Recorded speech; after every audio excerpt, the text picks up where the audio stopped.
श्री शिवाय नमस्तुभ्यं दोस्तों। हर हर महादेव।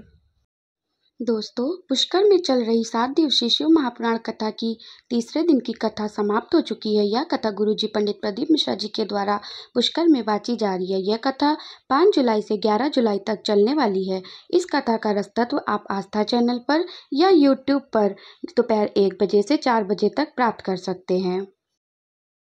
आज तीसरे दिन की कथा में गुरुजी ने कुछ उपयोगी जानकारी व उपाय पत्रों के बारे में बताया है।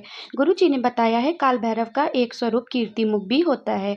इन सभी की जानकारी हम इस वीडियो के माध्यम से जानेंगे। आज की इस वीडियो में कल यानी 8 जुलाई शनिवार के दिन किए जाने वाले उपाय जो कि रोग मुक्ति उपाय है के बारे में भी जानेंगे। जैसा कि आप सभी जानते हैं 10 जुलाई को पड़ रही है सोमवार की अष्टमी, जिसका महासयोग भी बन रहा है। सोमवार की अष्टमी का उपाय भी हम आपको इस वीडियो के माध्यम से बताएंगे। आज की कथा का रसतत्व आपको वीडियो के माध्यम से देने का प्रयास करेंगे। आज की कथा शुरू होते ही गुरुजी ने अपने पुराना समय याद करते हुए कहा कि गीता बाई जिन्होंने पहली बार कथा सीहोर में 1999 में कराई थी वो पुष्कर की ही रहने वाली थी। गुरुजी ने कहा आगे गुरुजी ने ये बताया, जिस पति पत्नी का आपस में नहीं बन रहा है, जो साथ में नहीं रहना चाहते हैं, अलग होने के लिए कोर्ट तक पहुंच गए हैं, उन लोगों से निवेदन है कि थोड़ा समय दो, जल्दबाजी में कोई निर्णय ना लो। भोलेनाथ से निवेदन करो। भोलेनाथ के पास त्रिशूल है जो आपके निर्णय को बदल सकता है। आपको निर्णय लेने से पहले थोड़ा सा समय भगवान के लिए निवेदन करने के लिए, उसका भजन करने के लिए और अपने मन को शांत करने के लिए ही निकाल लेना चाहिए। बेटा हो या बेटी, दोनों को अपने माता पिता के सामने बैठकर विचार करना चाहिए। अगर फिर भी निर्णय नहीं ले पा रहे हो तो किसी सद्गुरु के पास जाकर विचार करना और तभी कोई निर्णय लेना। आगे गुरुजी ने कहा कभी भी अहंकार में आकर कोई निर्णय नहीं लेना चाहिए। कभी तुम्हारा मन विचित्र वृत्ति काम ना करे, कुछ ना समझ आ रहा हो तो क्या करें, तो बस शिव पुराण की कथा में 7 दिन जाकर बैठ जाएं, सब कुछ भूलकर सिर्फ भगवान की कथा का रसतत्व ग्रहण करें। उसके बाद किसी भी निर्णय के बारे में सोचें। हो सकता है भले ही थोड़ी देरी हो जाए निर्णय लेने में, परंतु आपका निर्णय कभी गलत नहीं होना चाहिए। गुरुजी ने कहा कल एक पत्र आया था, उसमें किसी ने पूछा था कि ब्राह्मण, संत, साधु, गुरु, सन्यासी, इन्हें माया या पैसों से क्या मतलब? ये क्यों धन लेते हैं, क्यों पैसे लेते हैं? इसके जवाब में गुरुजी ने कहा मेरा निवेदन इतना है कि साधु, संत, गुरुजी या सब इसलिए पैसे लेते हैं ताकि माया भी रोती है जिसकी काया पलटने के लिए ये सब धन लेते हैं, और उस धन का उपयोग वो भंडारा या किसी को भोजन कराने में लगा देते हैं तो वो माया भी सिद्ध हो जाती है, उसका पुण्य आपको ही प्राप्त होता है। अगली जानकारी में गुरुजी ने अगली कथा के बारे में बताया जो कि 12 जुलाई से 18 जुलाई तक राजस्थान की अलवर शहर में होने वाली है, जिसका प्रसारण आस्था चैनल पर दोपहर 1 बजे से 4 बजे तक आप देख सकते हैं।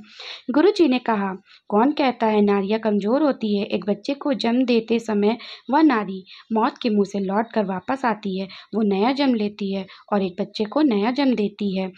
नारी किसी भी मामले में पुरुषों से कमजोर नहीं होती है। आज के समय में बेटियों को देखकर मैं गर्व से कह सकता हूँ कि बेटियाँ किसी से कम नहीं हैं और वो सभी के साथ कदम से कदम मिलाकर चल सकती हैं। आगे की जानकारी में गुरुजी ने कहा किसी ने बताया कथा खत्म होने के बाद रात में बहुत अधिक वर्षा होने लगती है और ऐसे में शिव भक्तों का पंडाल में रुकने की वजह भी नहीं होती, तो यहाँ होटल वाले शिव भक्तों को अपनी होटल में जगह दे देते हैं। इसलिए मैं सभी होटल वालों का आभार व्यक्त करना चाहता हूँ। कई बार ऐसी स्थिति आ जाती है, लोग मुसीबत का फ़ायदा उठाकर बहुत पैसों में होटलों के कमरे देते हैं। मैं दिल से उनकी सराहना करते हैं जिन्होंने भी अपने होटल के कमरे फ्री में शिव भक्तों के लिए खोल दिए थे।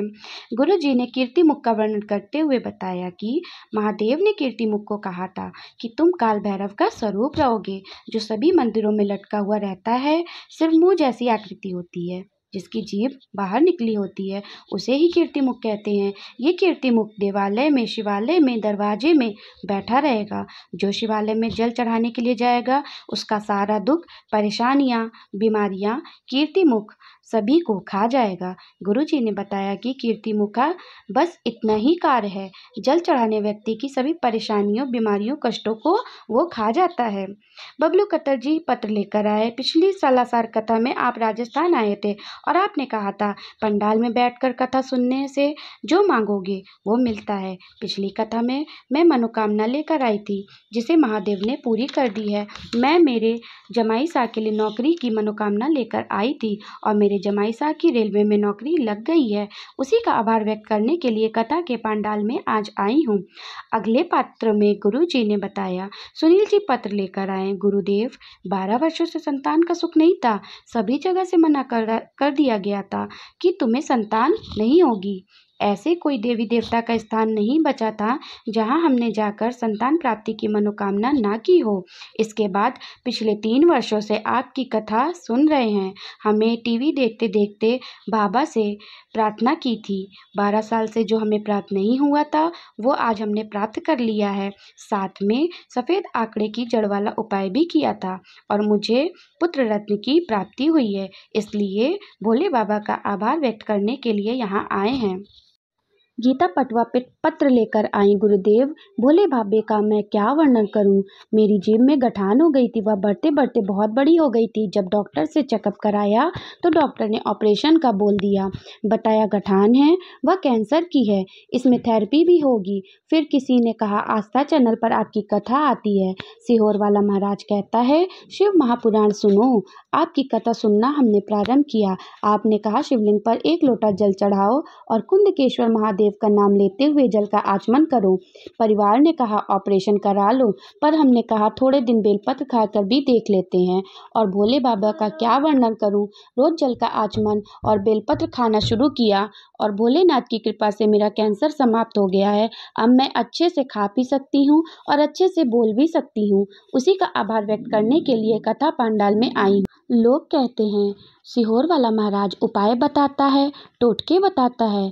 इस पर गुरुजी ने कहा किसी भी बहाने से, उपाय के या टोटके के बहाने से, यदि आप अपने जीवन के कष्ट को मिटाने के लिए भोले बाबा के मंदिर जाते हो और शिव को पाने के लिए तुम वहाँ जा रहे हो तो तुम्हें उस दुख का निवारण जरूर प्राप्त होता है। शिव को पाने के लिए तुम जाओ तो सही, किसी को बताने से आपका दुख नहीं मिट सकता। महादेव को बताने से ही आपका दुख मिट सकता है। यदि आपको रोगों ने घेर रखा है, आपकी बीमारियां खत्म होने का नाम ही नहीं ले रही हैं, तो इस सावन में 8 जुलाई शनिवार को यह उपाय कर सकते हैं। इस उपाय के लिए आपको 1 कलश जल लेना है और 1 कटोरी दूध लेना है। अब दोनों को एक हाथ में लेना है और दोनों को एक साथ शिवलिंग पर अर्पित करना है। जल कलश बाएं हाथ में लें और दूध की कटोरी दाएं हाथ में।